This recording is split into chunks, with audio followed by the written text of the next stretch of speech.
Hello, my spooky little friends. It's me, Indiana Jones, and this is Crafting with Indiana Jones. And today I have a special collaboration with a very good friend of mine. I'll tell you more about that later, but for now, let's get spooky. My first inspiration came from this beautiful wreath from Grandin Road that was priced over $200, but we're gonna make it for a lot less. And what I'm doing is using one of the wreaths that I already had. There's nothing like saving money by using something you already have around the house, and well, this was just sitting around, needed some new life. So here I am using these Dollar Tree little houses that I just took outside and spray painted them black, and now I'm going to recreate this beautiful wreath.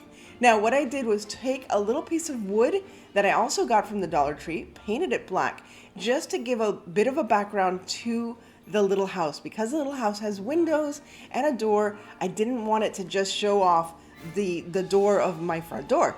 So I'm creating, also this helps to adhere it to the actual wreath using glue, using hot glue. Here I'm using a little bit of dry brush strokes with some white paint just to bring out the beautiful details of that cute little dollhouse. It's incredible how different it looks now that it's painted, and with these little details, I think it's perfect for this wreath. I've seen a lot of different crafts out there using these little houses, so if you pass by them in the Dollar Tree, don't look them over, pick up at least 3 because Christmas is coming around the bend and they're perfect for little gingerbread houses as well. Now here I'm just hot gluing it onto that backing, that wood backing that I had painted black, and as you can see I'm just using some extra, and there's me and my curlers. I mean, really. Those things happen. Anyway, here I'm using a popsicle stick, a large popsicle stick, just to make sure that I have that little house adhered to that piece of wood perfectly. And now I'm adding my favorite, moss. I am becoming friends with moss. I'm not going to complain about it being messy. Just go with it. I mean, I'm messy. You know, moss and I have a lot in common. Moss is messy. I'm messy. I mean, come on. It's a match made in heaven, if you ask me. So here I'm adding some moss just to give it a little more depth to this cute little mansion. Now we're going to add these beautiful branches that you can find at the Dollar Tree. Hopefully, if they're still there, I hope you can find them. If not, you can just go outside and actually paint some branches that you have around the house, around the backyard, and paint them black and add some glitter. Why not? You can do that as well. But here I'm using those Dollar Tree sticks or branches, and I think they're wonderful. Now, you know what else I found at the Dollar Tree? They had vines. They had these beautiful black vines, as you can see here, and they're also very glittery, but at least the glitter doesn't fall off as much as those sticks do. Now here I'm just adding that wonderful vine, and I love the way this mansion looks with that dry brushing technique. I think it's absolutely perfect. And here again, just adding little things. You can add bats, you can add cats, you can add spiders, whatever it is that makes you happy, that makes Halloween just come to life for you. And now I'm going to add these wonderful swirling pumpkins to match the wreath that I saw from Grandin Road. And again, these are picks that you can get at the Dollar Tree. This was such a wonderful addition to the regular stuff that they have every year. And I love that they had it not only in orange and black, but they also had it in white and black. So I'm incorporating both types of pumpkins into this wreath. Okay, I gotta breathe. I get so excited at talking about the stuff that I make, I forget to breathe and I just talk on and on and on.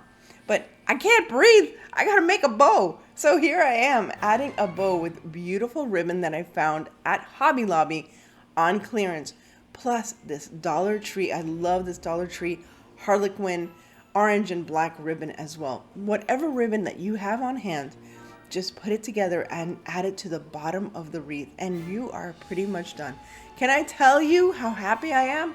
But wait, no, there's more. I added polka dots, and because this is going to be a wreath for Halloween, I had to add some fairy lights. So of course I added fairy lights to the inside of this beautiful mansion as well as to all the little branches on the outside of this wreath, just to put it on when it's night and time and it's scary and spooky. Make this really a spooky wreath with a spooky mansion. So there you have it. I hope you are inspired to do it for your own home. Now, here's when I tell you about my wonderful friend Brandy from Making It My Own DIY. I am so inspired by her. She is just growing her channel and creating such wonderful content that it's no wonder people love to see her. So I hope you enjoy going to her channel and visiting her as well. And please let her know that I let you know about her wonderful ideas. So let's continue. For this next project, I have to thank my good friend and sister from another Mrs. and Mr. Olga for giving me this beautiful gift at Christmas time. She knows how much I love Halloween, and she knows how much I love the vintage look. Now, I could have created my own quilted tote bag, but I wanted something more permanent, something that I would use every day. So I found this bag for $3.50, believe it or not, at Goodwill, where else? And now I'm using this tape. Now you can use masking tape if you need to create a pattern to cut out something that's like, this is almost impossible to create a pattern out of this unless you use this technique. You can either use masking tape or painter's tape and just create a pattern of your own that you can just take off and then cut your own fabric from. So here I am creating the pattern using the tape. I don't know if you've ever seen this technique before. Probably, I don't know, maybe you have, maybe you haven't. And this is the easiest way to create your own pattern. Now, what's great about this also, and I'm checking to make sure I get the designs that I want onto the purse. Now, the great thing about this is once you peel off that tape from your purse or whatever item you're using, it could be for shoes as well, all you have to do is tape this onto your fabric and voila, you have your pattern. Easy enough to cut out and prepare to add to whatever item that you are going to Mod Podge. And yes, I am going to Mod Podge this. Are you insane, Annie? Probably. You know me. I'm willing to try anything. Besides, what am I going to lose? A little bit of fabric and a purse I got for $3.50. What's the big deal? No big deal. Try it out. You're never going to lose out. I'm using fabric Mod Podge, as you can see right there. And this is the back of the fabric. I still kept the tape on the front of the fabric just so it would be easier for me to move the fabric onto the purse. The tape actually gives it a little more weight because it was a very lightweight fabric. And here I am just putting fabric Mod Podge all over. Now you don't have to worry about the edges. You don't have to worry about fraying because once you put the Mod Podge on, it's going to stop the fraying. So don't be afraid because your fabric won't be afraid. Get it? Oh goodness, it's terrible. Thank goodness you guys love me enough to watch me because the jokes are really bad. Now here I am applying the fabric onto this purse. And again, this is not real leather, it's pleather, but it was a perfect pattern that was easy enough to recreate onto the fabric. Now that I have the fabric Mod Podged onto the purse, all I have to do is look at that, lift off the tape. Look at how wonderful.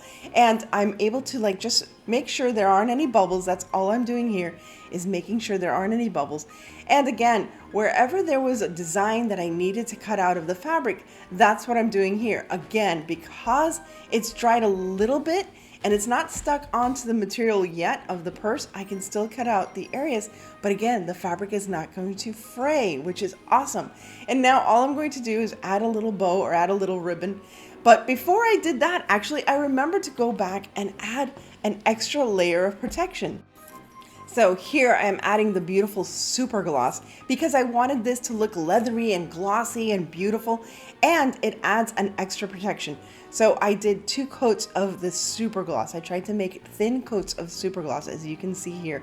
And I made sure to let the fabric dry in between each coat. And here all I'm doing is adding this cute little ribbon. And I was having trouble because I'm bow challenged. But you can add ribbons or keychains or whatever you like and really make this your own little Halloween purse. Or you can just wear it without the bows, whatever you want. And what's great is I left the other side plain so that if I'm wherever and I want to just have a plain black purse, I have a Halloween and a plain black purse. So there you have it. I hope you're inspired. Now this is a blast from the past because this, what I'm showing you right here, this tag was actually done back in springtime. And I was actually looking for another metal mason jar, but I couldn't find one. So I decided to just, have a throwback Monday, I guess, and show you what I did back in spring. And what I created was a little channel using these tumbling blocks so that my little mason jar could actually hold flowers. But now it's not spring, it's fall. So let's paint it black.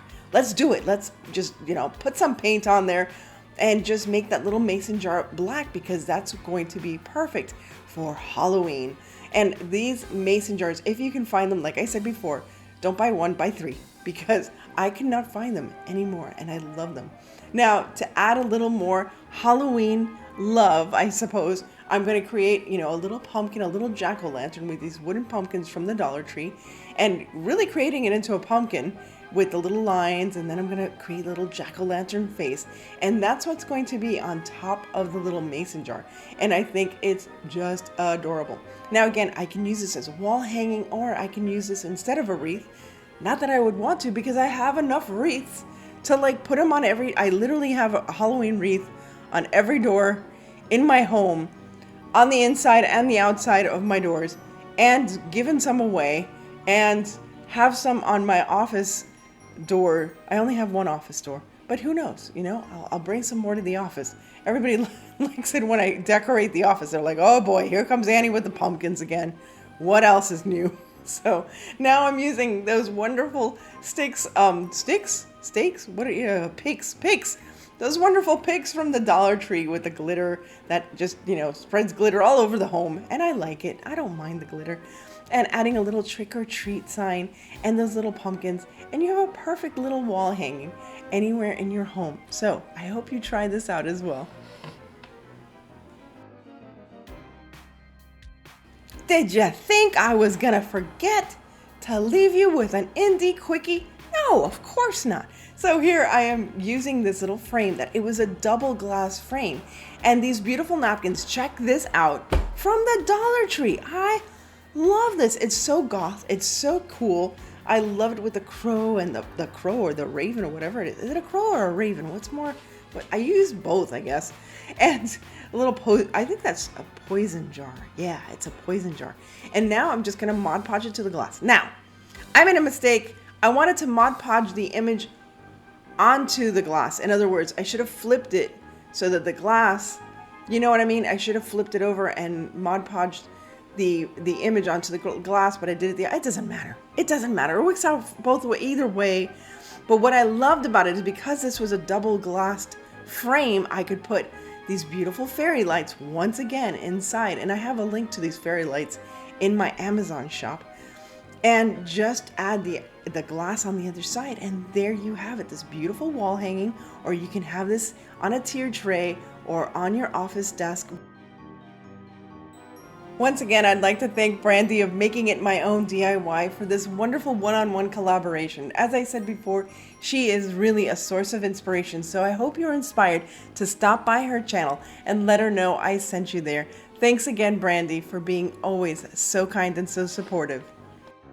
Thank you for stopping by, and if this is your first time here, I hope you are inspired, and not only by my crafts, but to come back for more spooky fun. As I always say, stay safe, be kind, God bless each and every one of you, and remember to live the adventure, and I hope to see you again real soon. Take care.